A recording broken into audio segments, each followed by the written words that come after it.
Solo Sponte Day in Intramuros. Let's go!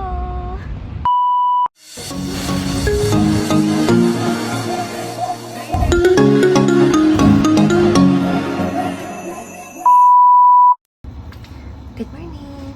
So currently it's 9:46. Kakagising ko lang.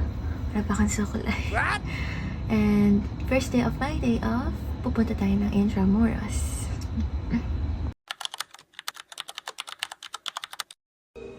Nag-e-bike ako going to LRT kasi sobrang init. Then, from LRT, Dr. Santos Station, bababa ako sa Carriedo Station and it costs 40 pesos. Around 2 p.m. ako umalas kaya di masyadong crowded pa sa LRT.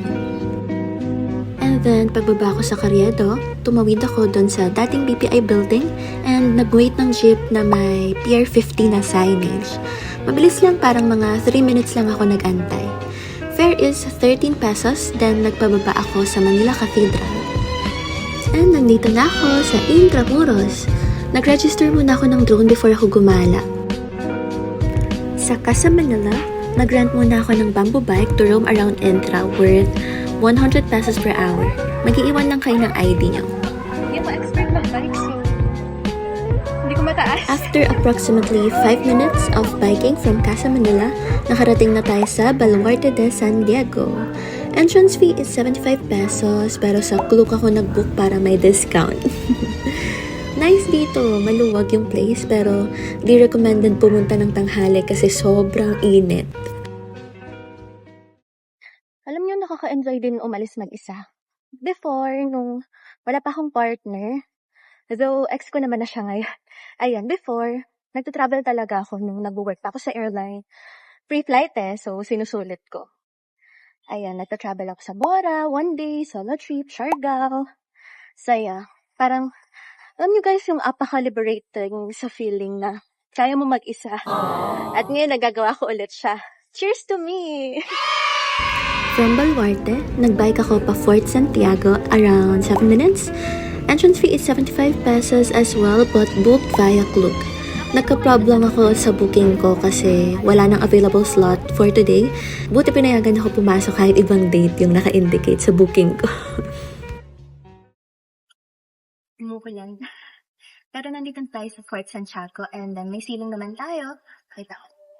Ayan. So, nakasilong ako dito ngayon. Pero may payong naman ako and then nandun yung bump bike. So, sana humina yung ulan and then nakapag-film tayo. Sayang kasi. Nakapag-drone naman tayo saglit and nakapag-bike konti. At alam nyo ba, dumausdos pa ako dito kasi nga video ako ng video while biking kahit hindi ko naman alam paano. After Fort Santiago, binalik ko na si Bambike doon sa Casa Manila. I rented it for 2 hours. Sulit naman, ang dami ko naikot sa Intra. Parang naikot ko na yung buong Intra. Then, nag-coffee sa La Cathedral, but since umuulan, sa loob tayo pumuesto. Ang init talaga, so better bring portable fan and water as always. As a tipid girly, di ako nag-order masyado. I ordered blueberry cheesecake and hazelnut iced coffee. Parang ang lalim ng iniisip ko dito. Iniisip ko baka magka-organic encounter ako today. Joke lang. Nag-enjoy naman ako sa cheesecake. Opo.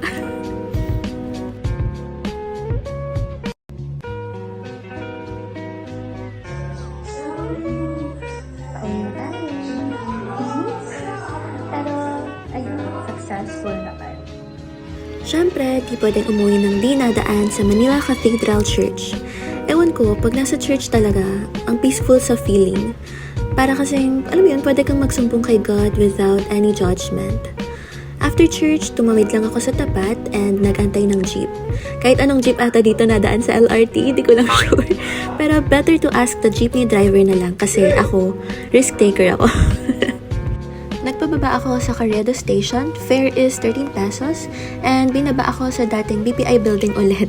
So, lakad konti pa Carriedo Station. Then, from Carriedo, baba ako ng Dr. Santos.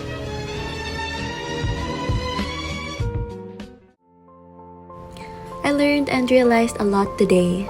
Bira kasi ako mag-commute pa Manila since malapit lang yung work ko. Pero I salute all working people, lalo yung sinusuong yung init, siksikan, and traffic everyday. Laban lang guys ha.